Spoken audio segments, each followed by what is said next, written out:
Okay, I see. Yeah, I think the number is a bit stable. So I think most people that wanted to join have entered the session. So let's get started.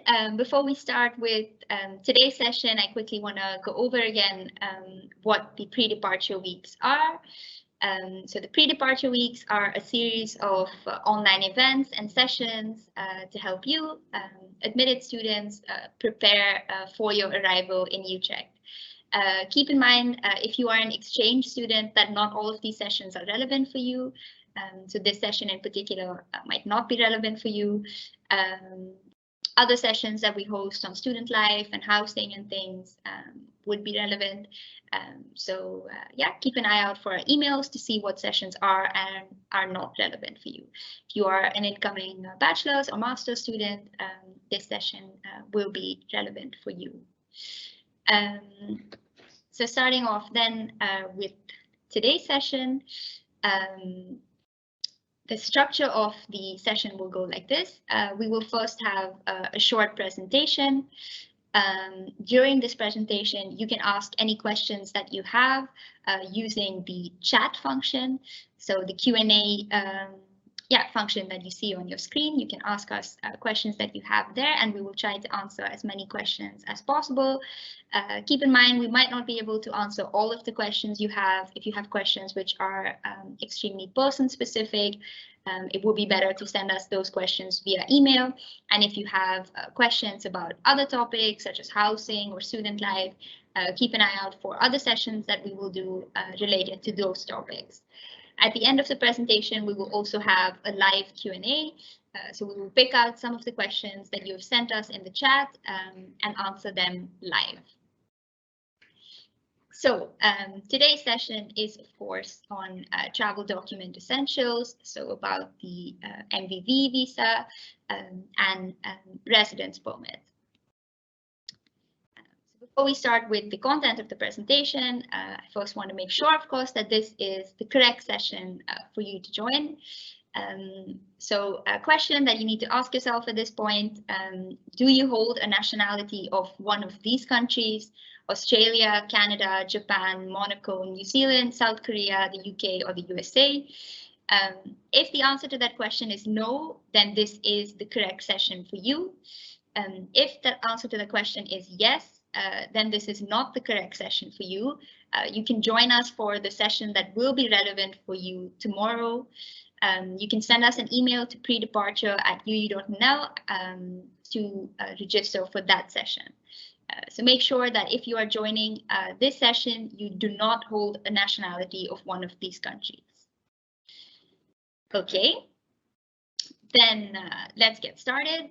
Starting off first with some useful terms that you might hear in this process. Firstly, the IND. So the IND is the Immigration and Naturalization Service of the Netherlands, of the Dutch government. Recognized IND sponsor. What does this mean? So everyone immigrating from outside of the EU needs a sponsor. Utrecht University is your sponsor. So Utrecht University is your recognized IND sponsor. Then we come to the visa or MVV. This is essentially a provisional residence permit in order to enter the Netherlands. And then you have the residence permit, which is a document or card required in regions allowing a foreign national to reside in a country for a fixed or indefinite length of time. In your case, you do need to get this MVV or provisional residence permit to enter the Netherlands. And after that, you also would need to get your actual residence permit. So we're going to take you through the process of this and the different steps involved. So starting off first with the overall process, it may look like there are a lot of different steps, but we're going to take you through each step and hopefully everything makes sense to you at the end of this. In this slide, you can see two colors, the blue and the yellow. So the yellow are steps that we will be doing and the blue are steps that you would need to do. So starting off first with documents and fees. So firstly, you need to fulfill the requirements of your conditional offer. Then moving to step 2, you need to check your email, pay the application fee invoice and the tuition fee invoice. Keep in mind that in some cases, the application fee is already included in the Osiris process. You might not need to pay this separately. 3, gather your documents and upload them in Osiris. The deadline for this is 15th June. Then we move to the processing of the application, which is done by us or by the IND. So the visa team is going to check your documents and request any missing items.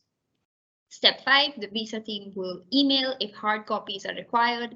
If this is the case, make sure to send them as soon as possible. You will, of course, receive instructions on how you can do this. After this, the visa team sends your documents to the IND. The IND then informs the visa team of their decision, at which point admissions informs you. Then we move to you getting your entry visa or the provisional residence permit for you to enter the Netherlands. For this, you need to schedule an appointment with your embassy and provide your biometric data. Then you need to schedule a second appointment to retrieve your passport with your visa sticker enclosed. And then we move to the steps you need to take after you arrive in the Netherlands. So firstly, register with the municipality and do a tuberculosis test if this is required. And finally, collect your residence permit from the IND. So let's go through the details of all of these steps, starting with the first step, which is to fulfill the conditions of your offer. So you need to check your conditional offer for details of what conditions you need to fulfill and by when you need to fulfill this. You can also watch the recording of the session we held last month, explaining more about fulfilling the conditions of your offer. You have the recording of this sent to you via email, or you can also check the Welcome to Utrecht website. So once you've done this, we'll move to step 2, which is paying the tuition and visa application fees. The deadline for this is before the 15th of June. You likely have received an email containing an invoice from International Student Admissions. You can pay it yourself, or you can forward it to your source of funding, who then pays it before the deadline. So you need to make sure that whether you're paying it or someone else is paying it, it is paid before the deadline. The payment of the visa application fee can be completed in Osiris itself. If you are a Chinese national, you also need to pay your living expenses to Utrecht University, and we will then return the funds on your arrival. So this is how you pay the tuition and visa application fees.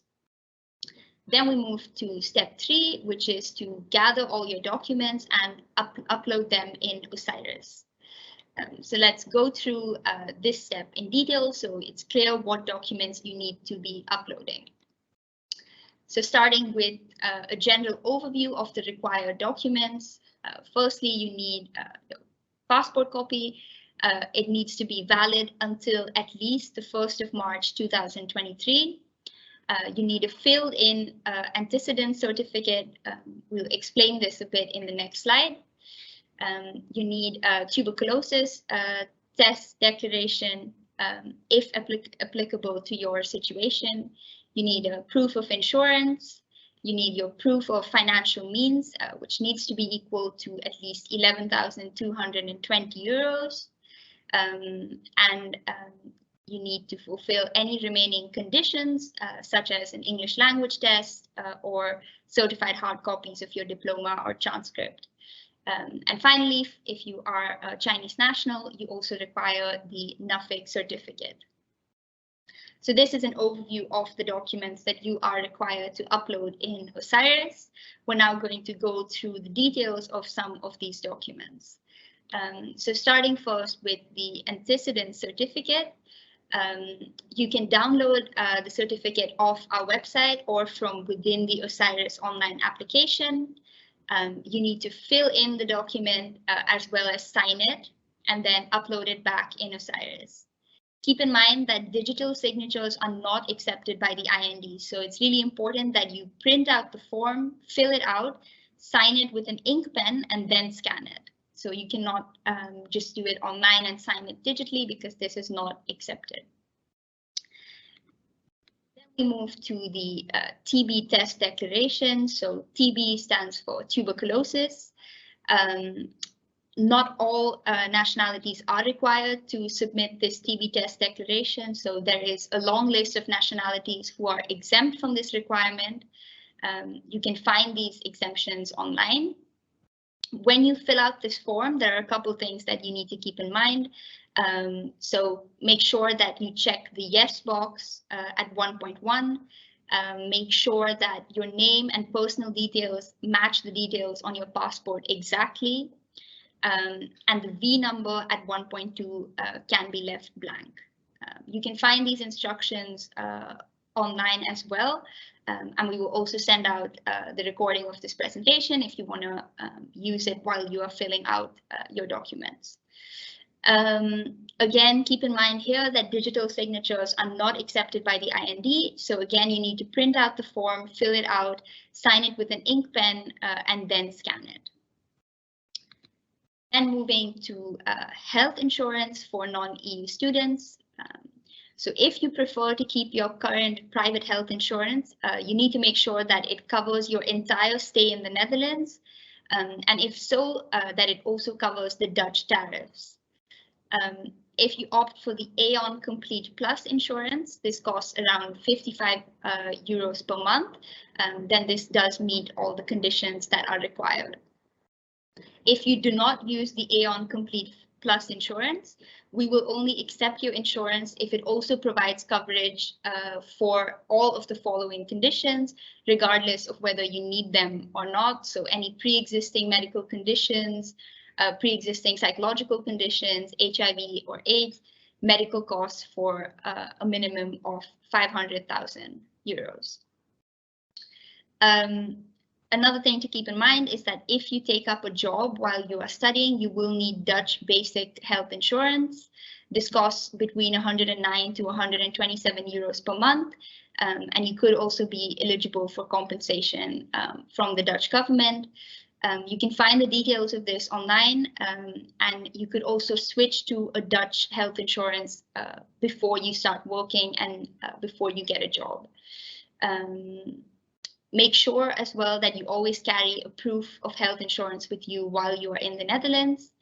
And you need to upload a copy of your health insurance card and insurance policy, either in Dutch, English, French, or German. If you take the Aon ICS Complete Plus insurance, then a copy of your Aon certificate suffices as proof of insurance. I know this is a lot of information, but again, you can find all of this information on our website as well, so that you can choose an insurance that meets all the conditions for you to be able to get the visa. Moving on then to the proof of financial means. So you might be wondering, what is that?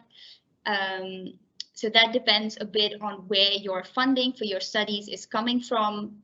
It could mean scholarships, grants, loans, personal finances, a sponsor, etc.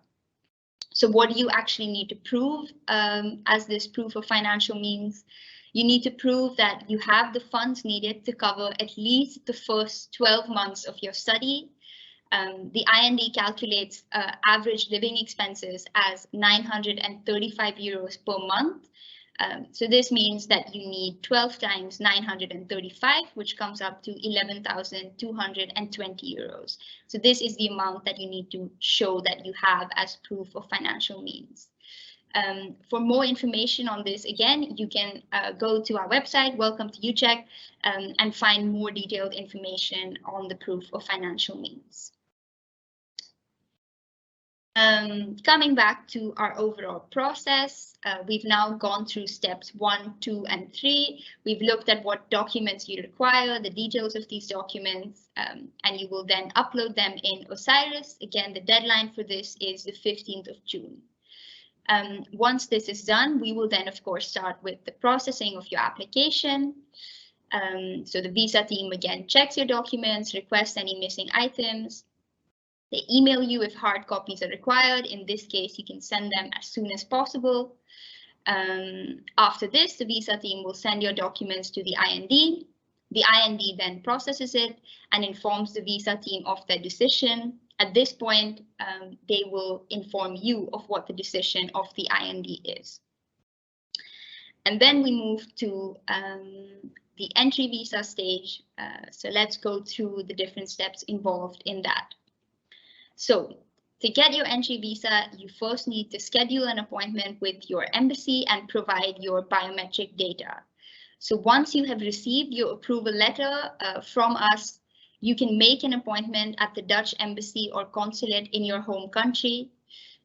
During this appointment, you will hand in your passport and you will submit your biometric data, which includes a facial photograph, your signature, as well as your fingerprints.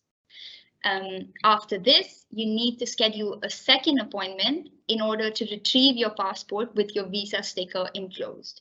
So in the first appointment, you've submitted your passport and you've submitted your biometric data. And then you need to schedule the second appointment in which you can actually retrieve your passport with your visa sticker enclosed. It usually takes about 5 working days after your first visit before your passport with your entry visa, MVV in Dutch, is ready for pickup. However, it may take longer or shorter depending on the specific embassy or consulate. After receiving your MVV, you are ready to make your travel arrangements. We strongly recommend that you do not book your flight to the Netherlands before you have received this entry visa. Then coming back to our process, you've gone through the steps to get your entry visa or MVV, and you have booked your flight and arrived to the Netherlands. Then let's look at the steps that you need to take after you have arrived here in Utrecht. So after arrival, you need to register with the municipality and do a tuberculosis test if required in your situation. So registering with the municipality, this is required for your residence permit. You will receive more information about making your appointment with the municipality around the 1st of September. So you can keep an eye out for that. And then coming to the TB test, if you filled out the TB form during your application, you need to undergo a tuberculosis test within 3 months after arriving in the Netherlands. You will have to visit the Municipal Health Service or the GGD in Dutch to do this test. Again, you'll receive more information about this by email around the 1st of September. Then we move to the last step, which is to collect your residence permit from the IND. You will need to collect the residence permit from the IND in Utrecht once it's ready. You will receive, again, more information about this by email around the 1st of September. If you do want more details and more information about the specific steps or the process or anything like that, you can visit the website Welcome to Utrecht. And on this page, entry visa / residence permit, you can see all the different steps on what to expect, the application process, which we took you through, payment, financial means, etc.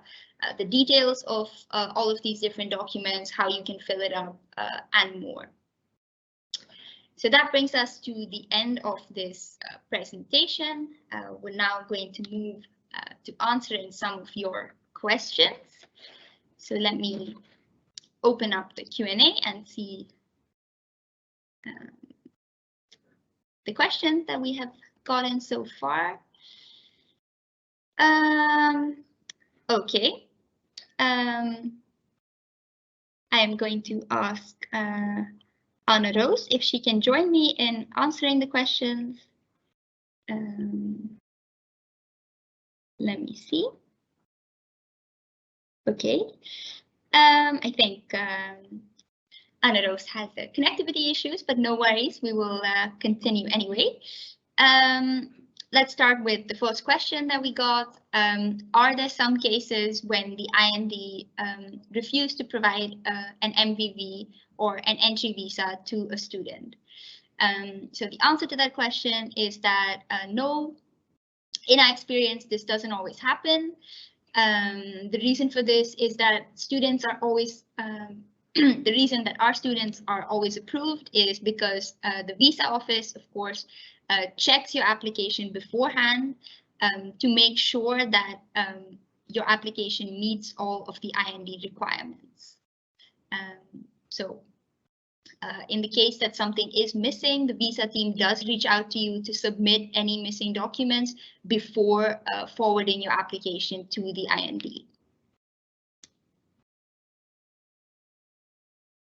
Okay. Let's continue. Iris, do you want to answer some of the questions live? Okay, I see. All right. Okay.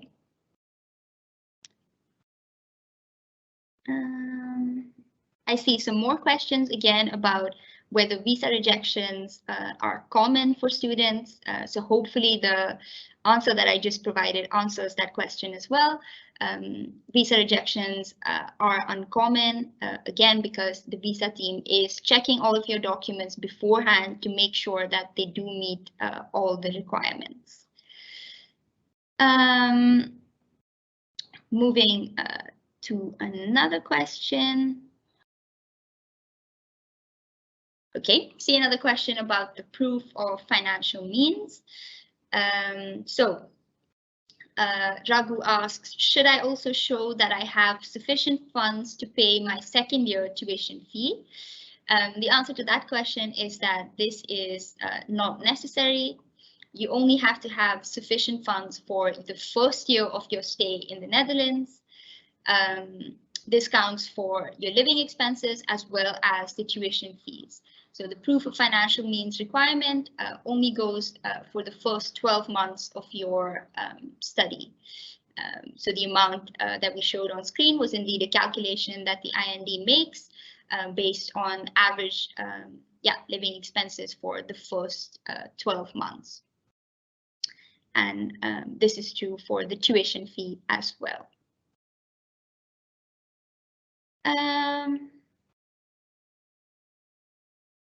Okay, let's see what other questions we have. I see a question about insurance.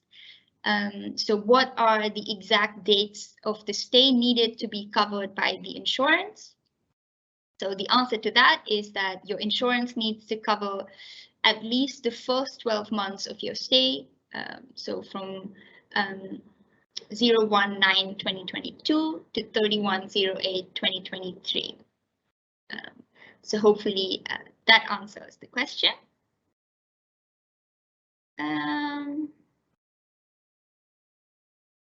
Okay. I see some new questions coming in. Iris, would you like to answer it just directly live? Yeah, sure, no problem. Okay, so the question we get is for the proof of financial means, should it be in the bank statement of our name or can it be our parents' bank statement? Let me put you on the screen. All right. Hello, everyone. The quick answer to this question is that it can be both. You can upload a bank statement of your own bank. So that way you show that you yourself have sufficient funds to support you during your studies. It can also be your parents or a combination of both. If you upload a bank statement of your parents, that means that your parents function as your sponsor. That's what we call that. If you have a sponsor, it can be a parent or another relative or maybe a family friend. This sponsor needs to live outside of the Netherlands. And what we also need from your sponsor is an ID or passport, a copy of that. We also need their bank statement, and we need you and your sponsor to fill out the sponsor form. A link to the sponsor form can be found within the visa application process in Osiris online application. Perfect. I think that answered that question. I see another question that I think is good to clear up. So how do we renew the visa for the second year, and are there charges for the second year visa as well? Yeah, so yes, you need to renew. In a way, you don't need to really renew your visa, because the way it works is that you get a visa for the entire duration of your studies. So, for example, if you do a 3-year bachelor program, you will get a visa for the entire 3 years. However, if your studies take longer, because, for example, it takes a little while longer to complete your thesis, then we need to extend your residence permit. And if this is the case, you can indicate that this is the case, that you don't expect to graduate in the summer, for example, by completing a process that we call the validation process. The validation process is started up in the summer. So if you start in September of this year, next summer you will get the validation process started up. And in that process, you can indicate whether or not you expect to graduate this academic year. If you don't expect to graduate that academic year, while actually you should have, then we will extend your residence permit and we'll start up the extension process. I think it's not really necessary for me right now to elaborate on the extension process, as you are all starting still, but you will be informed about the extension process and the requirements for that when the time comes. Yeah. I think that answers the question well. So in case there was any confusion, indeed, your residence permit is valid for the duration or set duration of your study program. In the case. One addition maybe to that question though, is that we do ask you to sign a declaration each year that you will still meet the requirements as set out by the IND. So for your first year, you need to show us that you have sufficient funds in the bank and that you have sufficient health insurance. But moving on from now, if you do your bachelor's, for example, next year you're still doing your bachelor's, the year afterwards you're still doing your bachelor's, so you don't need a new visa. However, we will be asking you each year to sign a form declaring that you still meet the requirements. So you just need to sort of check off a checklist and then send that checklist to us, and that way we know that you still meet the requirements as set out by the IND. So that's how that works. Perfect. I see another question about the timeline of a student getting their visa. So if a student uploads their documents earlier, would that mean that they would also get their visa earlier? The simple answer to this question is yes. However, this also depends on what you have uploaded. So the IND takes 2 to 5 weeks to process any application.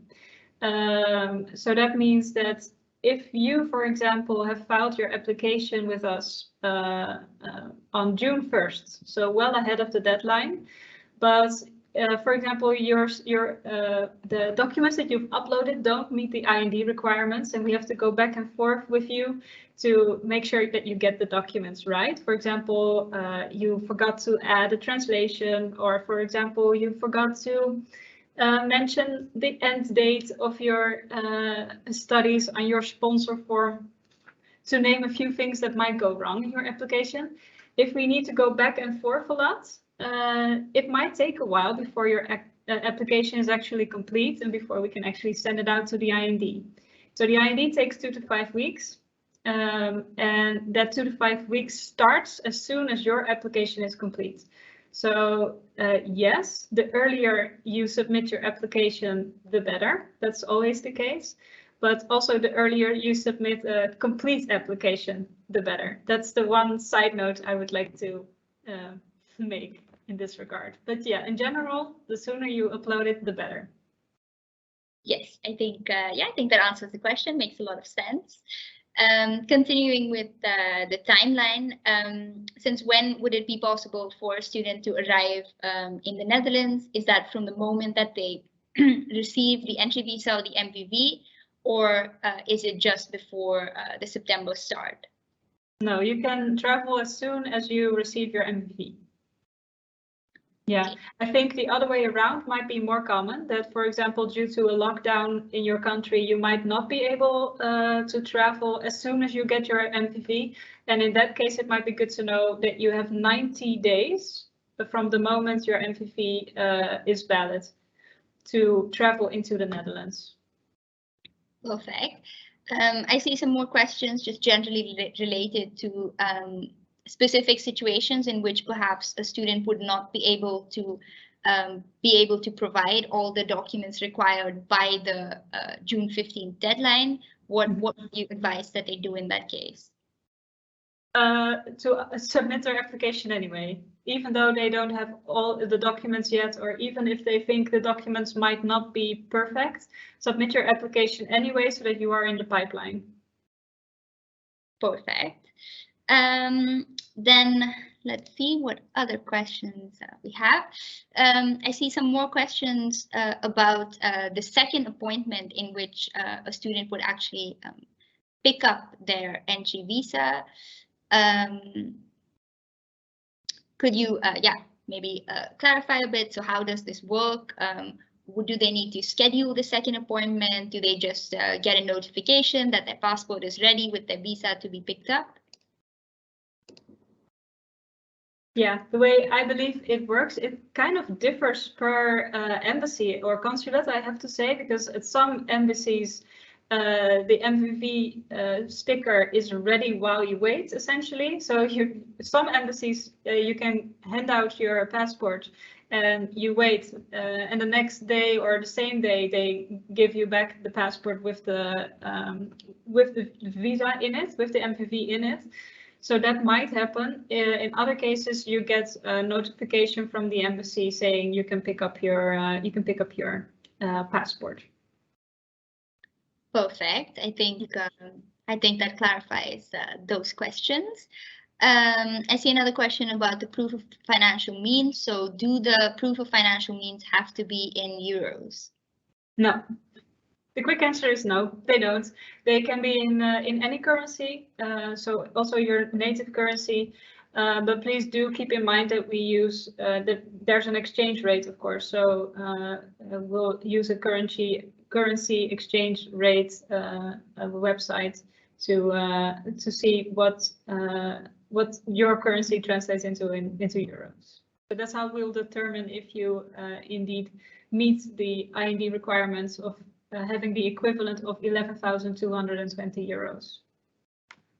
Yeah, I think that makes a lot of sense. I see another question about the proof of financial means. So let's say that a student had a scholarship that covered part of the finances that they would need as per the IND requirement per month. Should they declare that they receive a scholarship as well as the fact that they would bring their own financial means, or how would they go about this? Yeah, in Osiris online application, you can indicate that you receive a scholarship, and then you need to upload a document that indicates that you indeed will receive a scholarship. So a scholarship letter or scholarship declaration. And if your scholarship only covers part of, for example, the living expenses, then you need to upload your own financial means or a financial means of a sponsor as well. I think if you go through the online application process in Osiris, you will it will sort of become clear as you go, I think. Yeah, think that makes sense. I see another question about if a student wanted their partner to go with them, is that included in this visa application process? No, it's not. No. Unfortunately, we are unable to include partners in your visa application. We can only apply for the VVR study for you. So the VVR is the type of residence permit, and the study is the purpose of your residence permit being study. We can only apply for those permits. So you need to apply for a partner visa for your partner yourself. Perfect. We have just a couple minutes left, so let me see if there are any final questions that we can answer. Okay, I see another question again about finances. So do students need to include the tuition fees in their proof of financial means statement if their tuition fee is already paid? Very quick answer is no, you don't. You just need to show that your bank statement is dated after the moment that you've paid your tuition fees. So for example, if you paid your tuition fees already on May 5th and you upload a bank statement that is dated on May 15th, then we don't expect you to show your tuition fees because we know that you've already paid them. Perfect. I think that makes a lot of sense. Let me see if there is a final question that we can answer. Okay, I don't see any new questions coming in. About the refund, the case of visa rejection. So indeed, the question is that in case of visa rejection, will the tuition fee be refunded and how long it takes? Are there any kind of non-refundable fees? Yeah, in general, I really dare to say that if you have completed our visa process, so if we have decided that your documents are up to the IND standards, you won't get a rejection from the IND. That's, I dare to say that. But however, I think this is still a relevant question to answer because you might not want to come to Utrecht anyway, or something might come up in your personal life that doesn't allow you to travel anymore. You can always, of course, retract your enrollment. And that way you get the enrollment to your study program. If you do that, you get your tuition fees back. And you might get your visa fee back as well. So the visa fee of 257 euros. If you get it back or not depends on whether we have sent out your application to the IND or not. If you've already sent out your application to the IND, you don't get the visa fee back. And you only get the tuition fee back. However, if we haven't yet sent it to the IND, you get both the tuition fee and the application fee back. The reimbursement process might take a while for us to both start up and for the money then to be there. I cannot really give an indication about that because it also depends on the banks, how quickly our bank here in the Netherlands can transfer the funds to your bank. But in general, it takes a couple of weeks to a month. Perfect. I think we answered most of the questions that were sent in. So thank you so much, Iris, for answering the questions live. And also, of course, for answering the questions in the chat. Thank you also to our other chat moderators for helping answer the questions in the chat. Hopefully all of you found this session useful. Thank you, of course, for joining us for this session. And stay tuned for our upcoming sessions on different topics. So see you at our next session. Bye.